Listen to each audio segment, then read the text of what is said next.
Welcome to the Cabral Concept, where board-certified naturopath and integrative health practitioner Dr. Stephen Cabral shares how he was diagnosed at the age of 17 with a life-altering illness and given no hope for recovery. It was only after studying and traveling all over the world did he discover how to combine ancient Ayurvedic healing practices with state-of-the-art naturopathic and functional medicine to fully rebalance the body and re-energize it with life. It's time to discover how to get well, lose weight, and finally feel alive again. And now, here's your host, Dr. Stephen Cabral.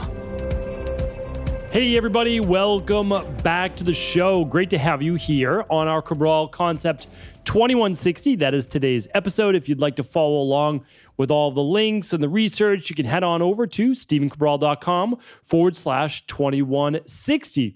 Now, today's topic actually came about as a reader request, or I should say many listeners' requests over time asking for, you have so many shows on helping people to lower high blood sugar and to stabilize normal blood sugar so they can have better mental cognition, better energy, better weight loss, all of those things. What about for people that have low blood sugar? And there's so many people out there that have low blood sugar and don't even know it. Maybe it would be helpful for them as well. And I said, all right, I get it. I understand. Makes total sense to me. Let's do a show on it. So I just want you to know, whenever there is a great call for something, and I've gotten many dozens of questions over time on the same topic, if I haven't already covered it, which most likely I have, but if I haven't already covered it, I certainly will. And just keep in mind, I do short shows, like short 3-4 minute answers on each individual question on the weekends too. So everything is searchable at stephencabral.com/podcasts. And literally it's all searchable right there at the search box. So we try to make that as easy as possible, and you can come up with a lot of different keywords to find your specific topic. So today's specific topic would be under low blood sugar or hypoglycemia, and those would be the two main keywords. Okay, so before I get into the show, I just have to give you that medical disclaimer that we are not here to give you any medical advice, any medical treatment plans, or any medical-based cures. Only your licensed medical doctor could possibly do that. So what we are doing here today is providing you with health-based education, and this is in no way intended to treat diabetes, okay? So I just want to share with you some health-based information that I've used in my practice now for 25 years, seeing well over 250,000 people, and I myself dealt with highs and lows in blood sugar. So many of you know my story. You know that I had Addison's disease, autoimmune issues, myalgic encephalomyelitis, POTS, etc. But I also had type 2 diabetes. So the way that you figure out if you have diabetes is typically you have a hemoglobin A1C above 5.7 or above, or you fail a glucose tolerance test, and that's exactly what happened to me. So after 3 hours, my blood sugar had still not come back down. Well, this led to being diagnosed with all these particular issues, because with me, Addison's disease and adrenal-based issues is what led to my diabetes. Now, that's the thing is, diabetes, or I should say type 2 diabetes, is typically a result of something else. That's basically it. I wasn't necessarily overweight. I wasn't a typical candidate for type 2 diabetes. I was only 17 years old, pretty healthy overall, meaning like looked healthy in air quotes if you're watching this on video, because that's what the doctors would tell me. But I ended up with type 2 diabetes, and mine was adrenal based. Remember, there's always an underlying root cause. And then, of course, there was an underlying root cause for my adrenal issues. We'll get into that in just a moment. But what I wanted to share with you is that if you're dealing with shakiness, lightheadedness, headaches a couple hours after a meal, unable to concentrate, had difficulty focusing your eyes, low mood, nervous, anxiety, irritability, ups and downs in hunger, overall state of confusion, right? These are all symptoms of low blood sugar. And most people would never know that it's affecting them, or maybe it's only every once in a while. And there's certainly people that are far more prone to it. So for example, the Vata or Vata Pitta body type, far more prone to hypoglycemia, which is low blood sugar. Now, low blood sugar, if you would actually test it right at home, and you can do so with a simple glucometer, you don't even need a continuous glucose monitor, but I will talk about that later in the show, and then I'll link back to previous shows on a CGM. But literally this $20 device that you can do right at home, little finger prick, that's all that it is. You test your blood sugar and you see, are you between 70 and 90 or 95 milligrams per deciliter. And if you are, okay, you're within the healthy range. But if you're not, and you're below a 70, let's say like sometimes I'd be at 48 or 52, like for really low blood sugar, you feel like you're lightheaded, like you're almost going to pass out. That's very low blood sugar. In the 60s, you're definitely going to feel it. A lot of people feel fine walking around in the 60s for blood sugar. I don't necessarily recommend it, especially if you're exercising while fasted, or you're doing a sauna, or you're doing a cold plunge where you might get like a surge of adrenaline or stress hormone. If the sugar is not there, you could definitely pass out. So it's not a safe thing to do, especially in a sauna, in a workout, or in a cold plunge. So do be cognizant of that. You really want to take care of your overall health and not push your biohacking or fasting to too high a level. I also wanted to share with you that when the blood sugar starts to get really low, you may start to feel nauseous. You may start getting heart palpitations. You might see visible shakiness of your hands, and your anxiety might start to go through the roof. So these are all really important. I was working with a longtime client of mine, and unbeknownst to me, he was doing OMAD, which is 1 meal a day dieting, and he's a go type of person. He's you would know him. He's a very well-known, we'll say, celebrity. And I just said, and they basically text me, and I'm being careful with what I say, so don't give away any client confidentiality. But they were having issues around this, and they didn't know what it was, and they ended up passing out at some inopportune times. Not that there is an opportune time, unless I guess you're actually in bed. But here's the issue. I had to go through what's going on, what changed, what are the different variables, because the way that I'm able to reduce and deduce what is actually going on is to look at variables. And then as we started to talk more, I said, what are you doing for nutrition? Like, well, I've actually been doing 1 meal a day. And I was shocked, because that is not the plan that I put together for them. And again, like I'm obviously I'm not going to scold them. I'm not that type of person. I said, okay, here's what might be happening. And so we went back, we looked at it, and theirs was actually low blood sugar, low blood pressure, and low heart rate. And so that is a recipe for disaster if those are not balanced. So other ones when it's starting to get bad is going to be blurred vision. So beyond kind of difficulty focusing, I've mentioned the nausea before, kind of losing the blood in the face. You might start to look much more pale, and just overall unsteady, unbalanced. So I just want you to make sure that you're looking out for those. And then, of course, test your blood sugar. Again, it's a $20 glucometer. I'll link it up today. Just go to stephencabral.com/2160. And all my resources are always at stephencabral.com /resources. I've got over 100 resources that I personally use and that I use in my practice and with my family. So what are the main causes then for hypoglycemia or low blood sugar? Because again, we're not diagnosing any disease here. Well, a big one is people drinking alcohol. Believe it or not, alcohol, even though there might be sugar, et cetera, in it, I'm not going to get too deep into whether there's sugar or not in alcohol and how alcohol carbs are different than regular carbs. It doesn't really matter for today's discussion. What does matter is that you'll typically drop into a hypoglycemia, low blood sugar, during the night. And that is because I've said it before, and again, it's not, I do drink alcohol, so it's not that I don't. I don't want to pretend like I'm, this person who abstains from everything. That's not the case. I don't drink alcohol very often. That's for sure. And I drink alcohol like even less outside of like the summer months where I might have it one drink a week. And I know that, a lot of people are probably laughing like, oh, that's so outrageous. But that's basically it. Maybe two, that's it. But for sure, it's typically 1 or 2 drinks maximum per month. And it's always just with friends or out at a nice meal or something like that, where it's more about the atmosphere and community. But anyway, alcohol truly is a poison to the body. A lot of people try to justify it, doctors, experts, et cetera, saying, oh, well, there's this benefit and that benefit. Remember, all the benefits that you would get from alcohol can be gotten from outside of alcohol. Like if you want it from the grapes and the antioxidants, well, you can certainly get that from eating grapes and high antioxidant foods that I've chatted about on a couple previous podcasts. But regardless of how you feel, that's okay. I mean, either way is fine. Again, I'm here to support people if they want to have a couple drinks a week, that's totally up to them. But I would definitely look at the research I presented to you on drinking alcohol multiple times per week.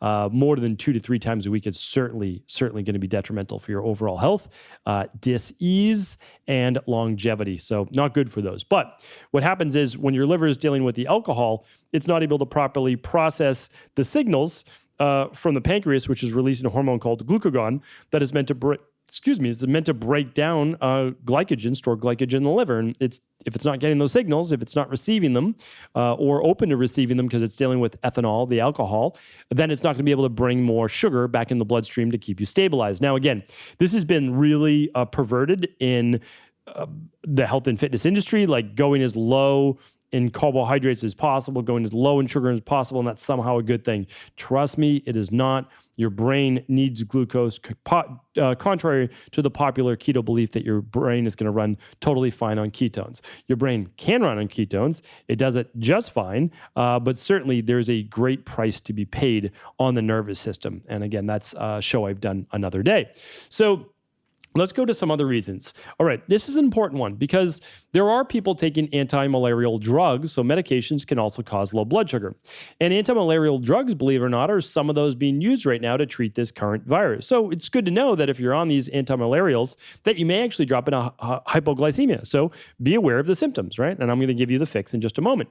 Antibiotics could do this as well. And then same with drugs for pneumonia, okay? Now, I know there's certain antibiotics prescribed for pneumonia, but there are certain drugs as well specific to pneumonia. Another one is anorexia. So there may be people who are eating too little. I guess anorexia, bulimia could be in this part as well. If you're not getting enough calories, certainly that could be one cause. Any liver-based disease or kidney-based disease can certainly cause this. Kidney-based disease is not going to filter out medications as well, food as well, proteins as well. It's going to really throw off your blood overall, and that includes blood sugar. With liver, I already spoke about that before. If your liver is inflamed and it's not receiving signals properly, you're not going to be able to process glucagon to then release more glucose from the liver. And I'll talk just a moment on the adrenals. So as someone that had Addison's disease, and again, I'm a perfectly healthy human being right now, overcame all of my different diagnosed diseases, even though I was told I'd be living with a lifetime of disease. That didn't happen, luckily for me, right? And I guess there was no luck at all. The only luck is reading thousands of books and spending money to go see good doctors, taking all sorts of different protocols. And finally, there is always the fortune of meeting my mentor, Dr. Pete, who really helped me put it all together. And obviously having great parents who, supported me and took me from specialist to specialist, doctor to doctor, et cetera. So, there's a lot of pieces to this, of course. We never do anything completely on our own. But I can tell you that if you listen to doctors, you will be disease ridden for the rest of your life. There's always an underlying root cause. The problem with Addison's disease is that you're not producing enough cortisol, which is a glucocorticoid, then you're typically running down your blood sugar levels. And then when you eat, you can spike them, and then you're not having proper insulin production. So it's a mess. So you're running highs and lows all day in blood sugar. So sometimes I would be really low in blood sugar, and then sometimes it'd be really high in blood sugar. And my body was not able to regulate that very well. So that is certainly a problem. So what I wanted to share with you now is how to get yourself out of this mess, right? Because there's a short-term fix that registered dietitians are taught to help you with this, or nurses as well. And that's typically to give 15 grams of glucose and to then test your blood sugar 15 minutes later, and then continue to give another 15 grams until it brings up blood sugar. So the problem is, and again, I have a lot of respect for registered dietitians. I mean, probably half of our Equal Life coaches are registered dietitians. And Caitlin, who runs the Integrative Health Practitioner Institute, who's one of my first health coaches, is a registered dietitian, and she's running our entire IHP. And I have a lot of respect for registered dietitians, very, very smart individuals. The problem is, and they know it, that their schooling, even though it's a great education, they move you in the wrong direction. I mean, even with registered dietitians, they're telling people to, drink milk, chocolate milk after a workout. These things we know are not healthy. These are not healthy things to do. And for diabetics or other people, they're telling them to keep a candy in their pocket and just kind of eat candy. These things are not fixes, because then they allow people's blood sugar to get out of control. Be like, oh, just have some candy when you start to to get low, and it's bad advice. The other thing too is, just have orange juice or juice when you start to feel low. The problem with that is this. Okay, it fixes the hypoglycemia initially, which sometimes you need to do. You need to get quick glucose into your body if you are really dropping low in blood sugar. There's no doubt about that. But again, I'm not here to give medical-based advice.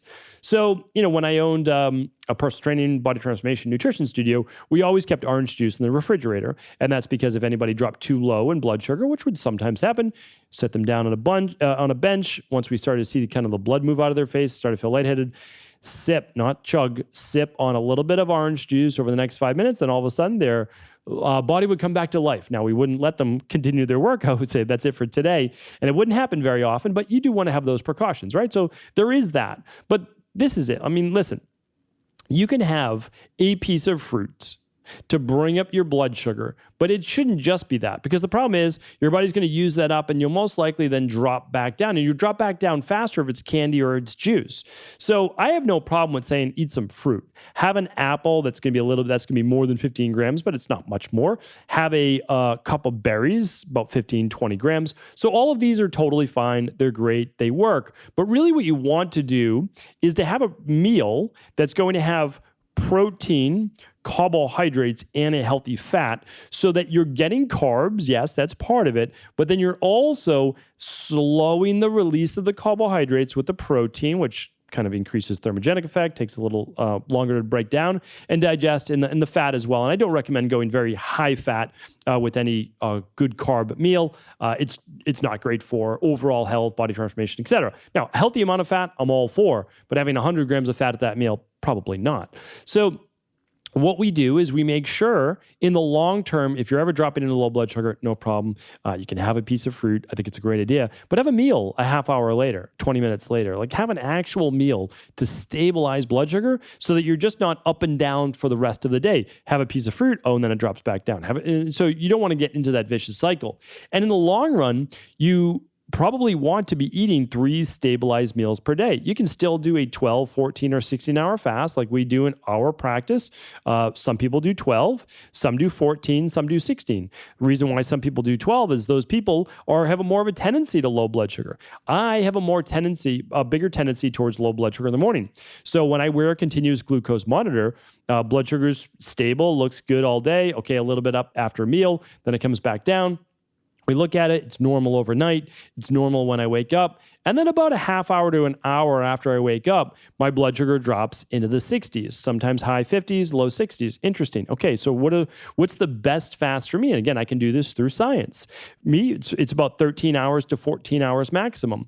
Some days it's a little lower, some days not. But if you see it dropping into the 60s, again, if you're wearing a continuous glucose monitor, you could say, okay, it's now time to eat, because it makes sense. Like, how low in blood sugar do you want to go? Because how much, really, you're asking yourself, do I want to stress out my nervous system?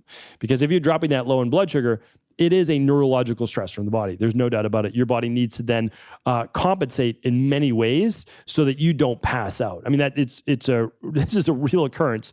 The adrenals have to kick in. The thyroid's going to decrease. The pancreas needs to work. The liver needs to work. So nothing is free in this life. That's just not how it works.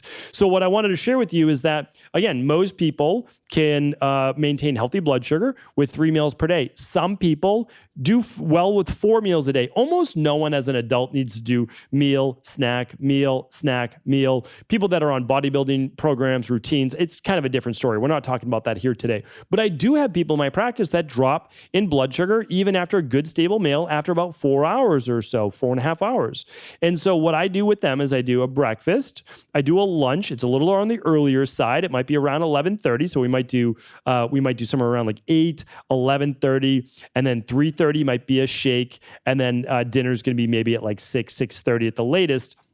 And then those people seem to do fine. Like, they just spread everything out and they seem to do fine even overnight. And they can still get in that 12, 13 plus hour fast because they can stop eating around 6:30 and then they can go until 6:30, 7:30 the next day. So there are different ways of doing this. And again, even those people over time, they can better stabilize their blood sugar and then not have to do that. So like, for example, I used to not be able to stabilize my blood sugar. Now on Mondays, I do 3 out of 4 Mondays a month. I do a 24-hour fast. And if you've never heard my show on weekly fast, monthly fast, quarterly fast, and how you can kind of play with them a little bit. Not play with them, but actually use science to get the most out of autophagy, body transformation, overall health. I will link that up here today. I could go on and on. What I'm going to do is keep that at today and link up a bunch of shows for more information. So head on over to stevencabral.com/2160 for shows on continuous glucose monitors, using a glucometer. I'll add the links there as well.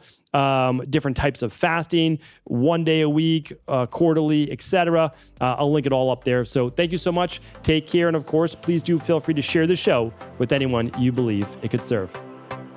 Thank you so much for tuning into the show. Hopefully you got a lot of value from it. That is my goal every single day, is try to share with you something that I've learned over the past 25 years that has helped tens of hundreds of thousands of people all around the world. And what I want to do is also be able to share with you things that I use in my practice that I think you may find useful as well. One of those is vitamin D. And I really like the liquid vitamin D. It's one less capsule to take every single day. And you can actually just measure it by drops, which is really easy. So someone like myself and most people in our practice, they do 4 drops right under the tongue every single day. I do mine with my smoothie in the morning. It makes it really easy. And this vitamin D, one bottle lasts you about 3 months, sometimes even 4 months, so it's pretty convenient and easy to have around. What I'd like to do is share with you a free bottle today. So on all qualifying orders over at Equilife, we'll actually add to your order a free bottle of vitamin D. It's going to be about 3 or 4 month supply if you're using about 4 drops per day. That's the average adult use. You might use a little bit less. You might use a little bit more, all based on your vitamin D testing. So if you haven't tested your vitamin D, you're also welcome to do that at stevencabral.com/labs. Click on that vitamin D lab. But today, you might as well get yourself a free bottle of vitamin D. It's about a $39 value. You can get it yours free on all qualifying orders by heading on over to stevencabral.com/shop. Take care, everyone.